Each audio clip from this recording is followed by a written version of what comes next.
Hi guys.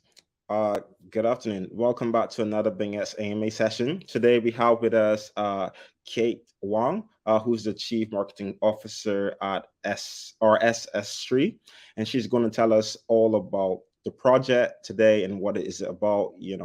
And if you have any questions, feel free to ask in the chat.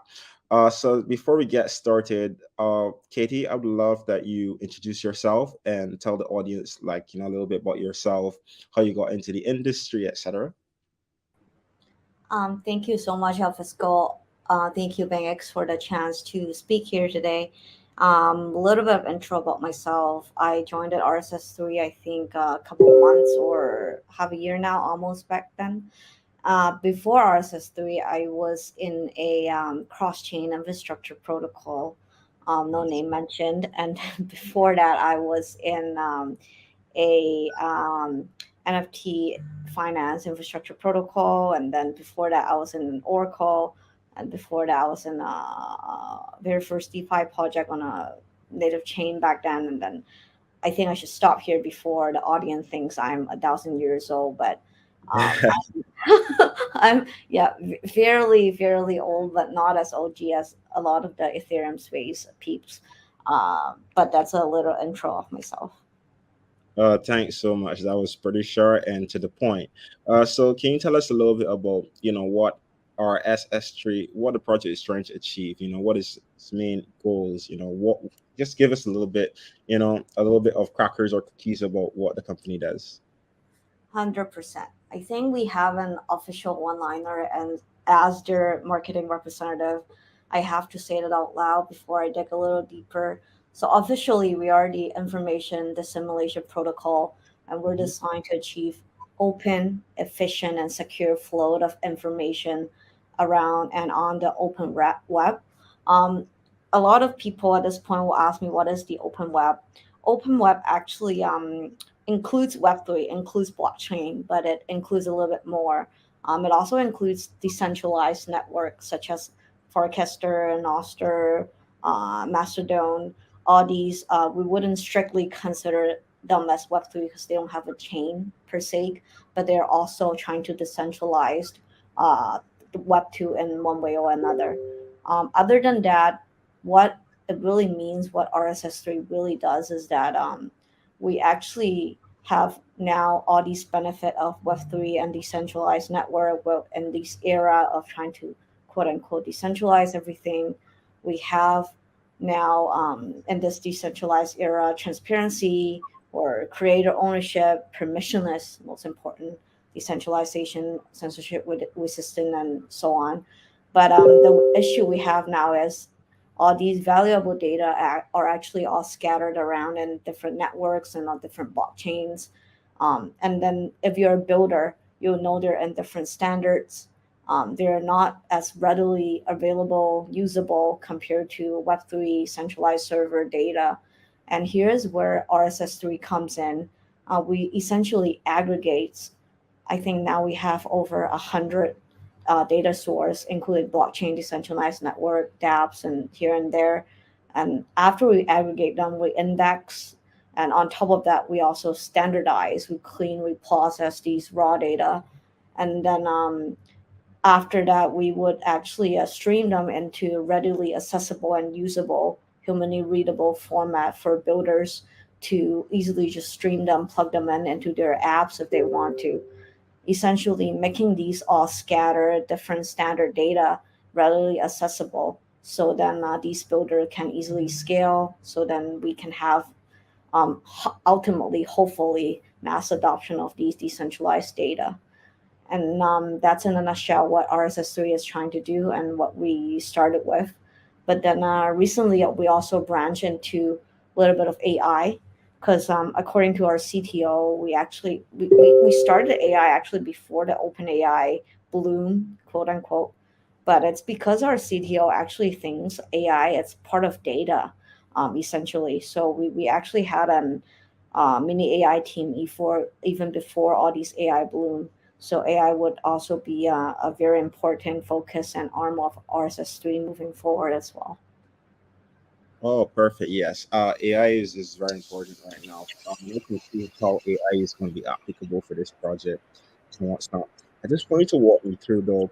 How is because you talk a little bit about the decentralized content. You guys are a decentralized content platform, but there's also traditional content. I just would like to know like how are you guys different from traditional content distribution, or are there some overlaps, etc. Content is a very interesting word. Instead of content distribution, the more quote unquote fitted way of describing RSS3's product is that we like to use the word information. Um, Yeah. Again, quoting our CTO because he's a biggest nerd and has a lot to say about this wording that I use in the marketing side. He likes to quote this DIKW diagram, which essentially stands for data, information, knowledge, and wisdom. So it goes from bottom up, data being the baseline, and then information on the top, and then knowledge, and then the last we have wisdom. So RSS3 actually, we do data, we index data. Don't get us wrong, we do all those. But on top of that, a little bit different from all these data protocol that we're familiar with, such as the graph, and so on. We actually, like I mentioned a little bit at the intro, we process them into ready to use information. So we would describe ourselves um, covering not only the data layer of that diagram that I mentioned, but also the information layer. But we don't exactly do content curation. So we have all these information available, and we stream them to social application or D apps, or even DeFi protocols right now, or even infrastructure or search or AI models. But we don't exactly do content distribution or content creation. So if we do compare it to the graph, let's say, we will say RSS3 does a little bit more. We do processing them into information. But if we compare them to content distribution platform, we actually stream them those information that they need, so then they can do content curation. So then they can, we power all these social app, we powers content distribution platform. But in terms of how we're different, how RSS3 is different with these content D apps compared to traditional content distribution platform is, of course, traditional content distribution platform has a centralized server, whereas us with our ecosystem partner, we do decentralized content from all these blockchain, from all these decentralized network. And then that way, in the sense that owner would have control of their content that they post, have control of the network that they built, have control of their follower, have control of their likes. But what I mean by having control is really, at the end of the day, let's say if you're on Twitter right now and you have a billion followers, if you want to move to another platform, you will need to start from scratch. If you go with the Web2 giants right now, I'm not going to name anything, but with Web3, with RSS3, and with our social ecosystem partner, anytime you don't like a platform, you can just move to another platform because your connection, your likes, your follower, your posts are on the blockchain. They're not stored in a centralized server controlled by any of the giants. So it achieve a quote unquote true ownership that we like to describe. So we really hope that in the future, any KOLs or anyone or any you or me building our little follower, little empire of friends around us, that we have control of what platform we like to use. We can switch anytime, and none of this will disappear, even if the giant choose to censor us for any reasons. Wow, that's interesting. As you were speaking, I was internalizing it, imagining it. Having so because I know I'm not sure if you might know about the regulation in terms of content, because sometimes with content there's a lot of copyright issues.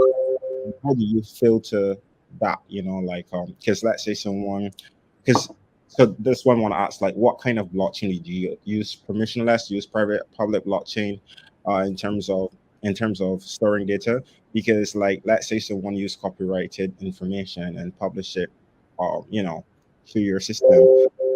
measures in place that can combat against those things? Sorry, I didn't hear the question clearly. So, like for example, usually, right? You mentioned content, and sometimes there might be copyright issues, yeah, regarding to what users might, put on the platform. Do you Yeah. have any mechanisms in place that can mitigate against that? Oh, actually, if you ask that, the blockchain itself and the decentralization movement itself actually does not solve that issue at all. A little bit more background before Web3. I was actually a lawyer in Hong Kong practicing for a couple of years. Um, the IP issue, blockchain kind of assisted help it in a sense that because it's immutable, anyone that posts anything that might infringe anything that's already published, they're not the original creator, in the sense that people can have an easier way of proving their case that they infringed the IP. But the blockchain itself actually doesn't solve the IP issue at all. Actually, a lot of people would say because it's stored on IPFS and you can change it anytime, it might actually create more issues, which I agree to one point or another. But then I know a lot of people in the space is trying to come up with very innovative solutions, trying to solve that issue. But that is definitely not something that RSS3 or our ecosystem partner, as far as I know right now, is trying to solve. But I'm very glad you brought that up. That is a very important and very interesting issue that personally I'm very interested in as well. I know a lot of the innovative protocol, they're trying to do something like a scanner that you can scan for existing IPs and this and that. But then it really, for now, I don't think there is a mature solution because let's say for Sandbox, you build a building there and then it's very innovative, has your own architecture, but then someone can actually copy your 3D model, changing just by one block or two, which from a consumer perspective, you wouldn't recognize the difference at all. And then they would probably pass the scanner because they made some changes that AI wouldn't be able to recognize as far as we know right now. But we really hope right now, because of the technological advancement and AI and this and that, we can eventually, hopefully, very soon find a solution towards the IP issue. It's a very interesting issue as well. I feel like tech and lawyers, those working in tech and also lawyers, would have to combine their, minds together to solve these issues because users. Because if you're going to attract users from the European Union, the United States, etc., I guess those are things that would need to be considered. And I think that's one of the challenges faced by a lot of projects now. If you go 100%. decentralized, how do you ensure data protection? How do you comply with the GDPR? How do you comply with intellectual copyright? These are very, very important issues trending right now, and issues that some people aren't sure how to deal with, to be quite honest. Now, in terms of community engagement, I'm going to go towards that because I just want to know, like, how do you engage users? Like, what mechanisms are in place, or what are the I guess the initiatives you have to engage users, and also to, like, what kind of users are you seeing coming to the platform, what are they demanding, what are they using most, and can you give us a little bit insight into that? 100%. For RSS3, it's a little bit interesting and difficult because we started as a very developer D app, or some people would say B2B kind of model at the beginning, and we still are, but we're trying to branch into B2C as well. So at the beginning, we were having a lot of these smaller groups of builder focused community that we would always speak in, always communicate with. But we do realize that being always just builder focused, being always just B2B would in a way kind of affect the general community's knowledge as to what we're doing. So I think a lot of the feedback we have taken in. So right now we are doing much more to engage with the general public as we launch out more AI products, which is going to be consumer facing as well. The more recent AI consumer facing product we launched, it's actually our official OpenAI Chat GPT plugged in that we launched. It was actually the very first Web3 activity checking plugin that any ChatGPT users can go and try it out.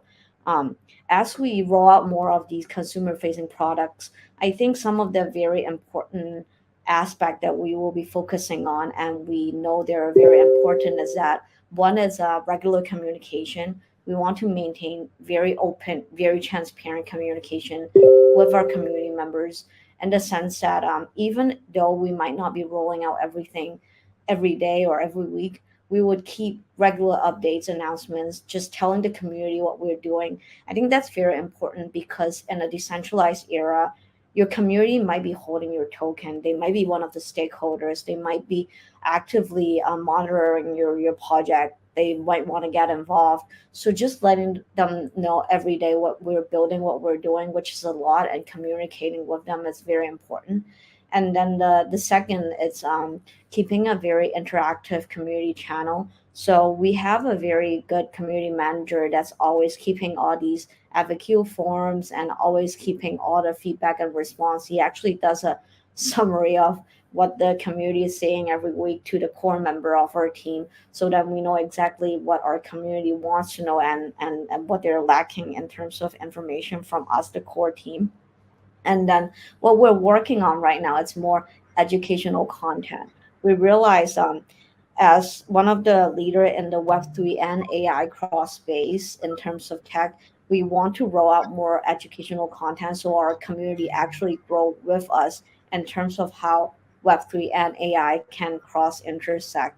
And but one thing I want to point out here is RSS3, we do try to be very careful with community incentives. I know, Yeah. and I think it's a common knowledge among the Web3 industry is that you get the best hype when you start doing airdrop every week or so.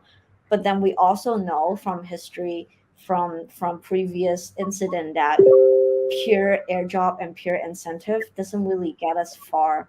So we will be having airdrops, we will be having community incentive, but only to the extent that it's not purely for hypes. We want to be incentivizing community member who try out our products, who give feedbacks, who give comments, who contribute to our products. This way, it goes a long term in terms of a mutual beneficial relationship. So our community earns airdrop, but we also learn the feedback from our community related to our products so we can improve upon. So that is one community strategy that we decide to tread very careful on upon. And then a tiny little bit more is virtual events and real life events. We're gonna be having a lot of these. Marketing team will be very busy, but we do try our best to keep the balance between launching products and engaging with the community. We will, let's say, just now we did Eve Shanghai, we did Web3 AI Festival, we did decentralized webcam, we did Hong Kong Web3 Festival, we did Eve Tokyo. But then, even though we have been head on building for quite a bit, some community member might realize we have been relatively less um, attending these sort of virtual or in real life event. But we will be doing a lot more after our a few launches that's coming up. We will be attending Korea Watching. We will be at Singapore's Token 2049, and we will be doing some Hong Kong and Europe event before the end of the year as well. So, any community member listening in, we know you want more of these from us, and we will do the best that we can. Oh, great, fantastic. In terms of in terms of like, so in terms of quality of content, how do you maintain the quality of content, reliability of the content on a decentralized environment, and what measures are in place, to prevent misinformation? So this is a tricky question because, as I mentioned at the very beginning, that we are a information dissemination protocol. So from a very strict sense, we actually do not control any of the content we distribute Mhm. because we run our own nodes. We get these data from decentralized network and blockchains such as Arbitrum, Polygon, Ethereum, AVAX, the list goes on, or even non-blockchain decentralized network like Forecaster and Nostr. but then we don't do anything. We don't censor. We don't perform any sort of censorship from our end. So if there, let's say there is any quote unquote inappropriate content on the blockchain, there is nothing that RSS3 can do in this aspect. But the thing that we can do is that we run our own nodes to make sure all the information that we obtain from these blockchain are indeed from the blockchain. And then we will actually be doing a lot of more further towards decentralization, in the sense that we'll be decentralizing our nodes, but that's going to take a lot of development work, considering that we have so much information indexed in our nodes right now. And we will progress towards decentralizing all of our nodes. And then we will continue to make sure all these information that we obtain from the blockchain, after it's processed, it's still not censored, not changed in any way, that it's just dissimulated to our DApp ecosystem builder users in a reliable and in the best quality that we can maintain. Oh, I see. Understood. Totally got that. In terms of like, in terms of like user experience and applications, what kind of third parties application can developers build on our SS3 platform? Can you go into that? 100%. The official answer would be any sort of the apps, but I would of course dig a little deeper. Um, Give some examples to let user can put it into perspective. We already have social infra DeFi search AI. Social, we have Mask network. Of course, a lot of our users are familiar with. It's in Chrome extension that you can install onto your Twitter, so then you can link your Web3 profile onto your Web2 Twitter platform. That is powered by RSS3. And then the list goes on. There's also Firefly, which is a Web3, Web2 aggregated mobile social app that is also powered by RSS3, all these Web3 contents. And then we have D reviews, Decentland, D tools, and then one interesting player that we just added is Tackle. They're trying to do a little bit of Reddit hashtag style social graph that is also going to be powered by RSS3. So we streamline all the decentralized network mass information to them to allow them to quickly build these products to go to market. And then infrastructure layer wise, wallets or login solutions such as our close partner Particle Network, they log in, allow login through Web3, Web2 solutions. They also are part of our app RSS3. And then DeFi, we have Plasma Finance. They can add a lot of profile, social aspect with our on-chain data onto their DeFi protocol. And search engine wise, we have Hood.it, HOT.it, which is a Web3 search engine trying to kill Google. So we are actually also power them with all the on-chain data so they can search the open web. And then AI, of course, we have our own ChatGPT plugin, but we also have tons of products that's going to be rolled out very soon. Ah, great, fantastic. That's great news. So, audience, if you're listening, you know, take note of what she said. So, in terms of because with any platform, with any technical platform, security is very important. And I can't have this email for asking about how do our SS3 protect ensure against or what are the safeguards they have in place, or these safety mechanisms to prevent any security breaches, and how do you deal with the issue of scalability on your platform? 100%.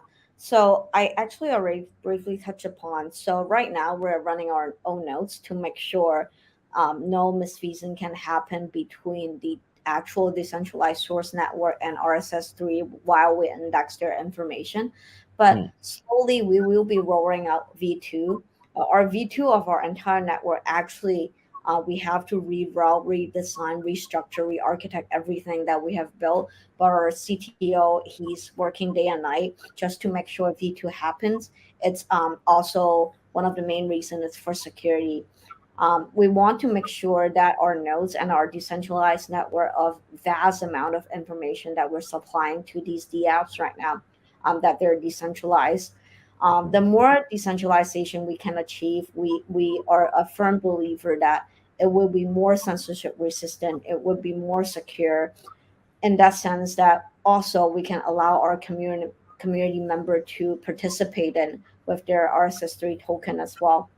Right now, RSS3 token holder, they have been holding token for a long time, and then a lot of them complain there has been not much utility. But I promise it's going to play an essential critical role in our roadmap very soon. Our V2 is under development already.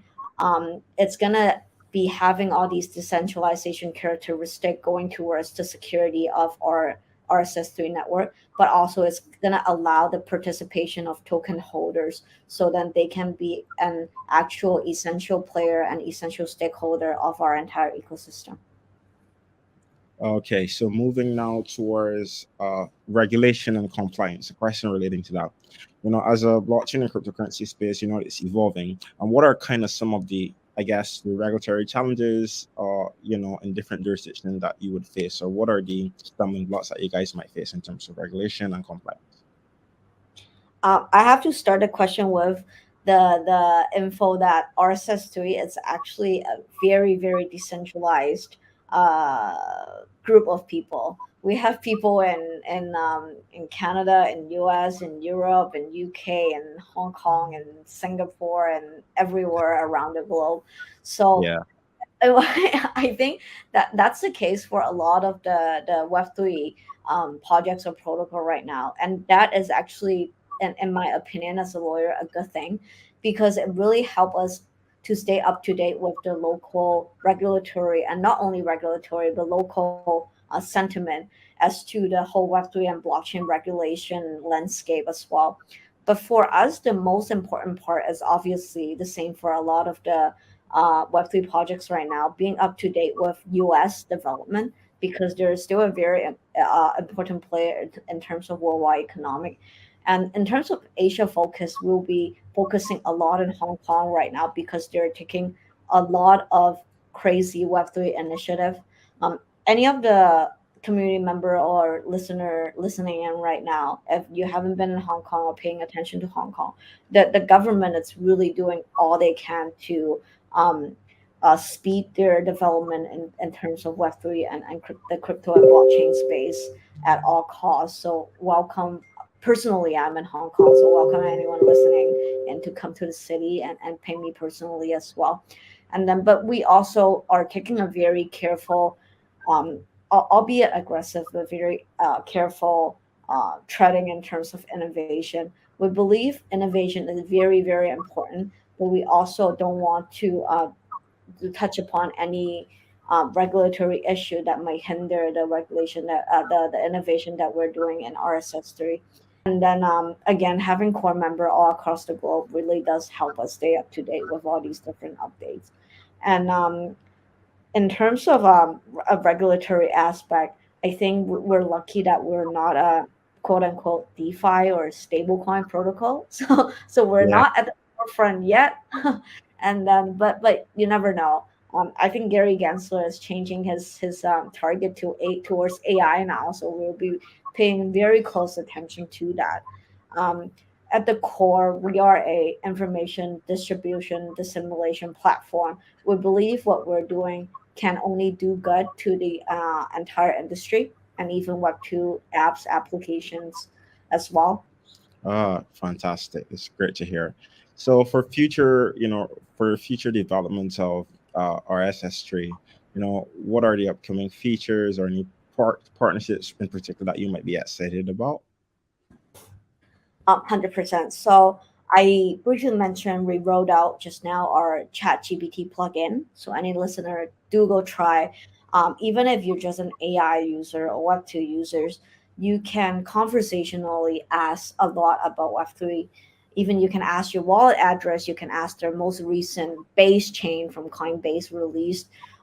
Their NFT, what's happening there, your wallet address you type in, or any of the whale, everything is already on there. We already support base chain actually. So coming up in Q3, we're gonna be having a few big announcement with some very familiar names in the Web3 industry with our AI products. So listener can be expecting some big partnership announcement shortly. And then Like I briefly mentioned as well, we'll be rolling our V2 with indexing and better dissimulation optimized with improved storage infrastructure, and then gradually phasing out network V1 as we progress more towards decentralization.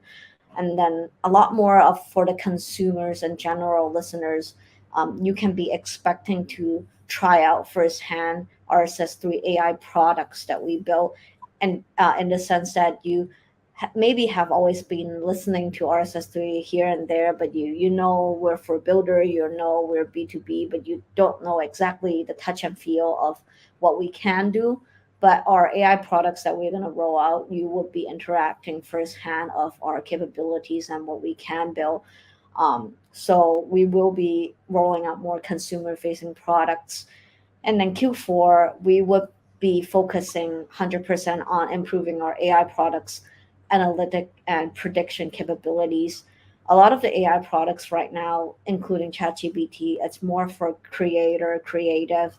While we value that, we also know the importance of Web3 AI products in terms of precise analytics and predictions, because sometimes we are all about tokens, coins, trends here and there. We don't want very vague creative ideas of the future. We want accurate predictions. In that sense, we will be adding a lot of different AI technologies, combining them into an MOE, a mixture of expert layer that we're going to be producing into our RSS3 AI products that our consumer can try it out. And also our AIOP, a big word, but it stands for AI Open Platform. It's open Mhm. for regular builders, regular consumers, very low code. You can actually train your own AI model with Web3 data, on chain data, so you can build your own NFT trend prediction AI, tailoring your favorite NFT series, let's say. So that's going to be Q4 focused. And then the next year, Q1, Q2, it's a lot more going to be focusing on, again, AIOP and more decentralizing of our whole network architectures to maintain security, to maintain censorship resistance, like you mentioned. Katie, for breaking down what RSS3 is about, telling us, what are the issues the industry is facing, and how will you navigate them, and also, just like giving our audience, a piece of cake into, a taste of the cake as to, what they can look forward in the future with RSS3. And I just want to say thank you so much for taking the time this afternoon to ensure that you can educate users about how your platform works and how decentralized content or decentralized information works with your platform. So thank you so much, Kate. Thank you.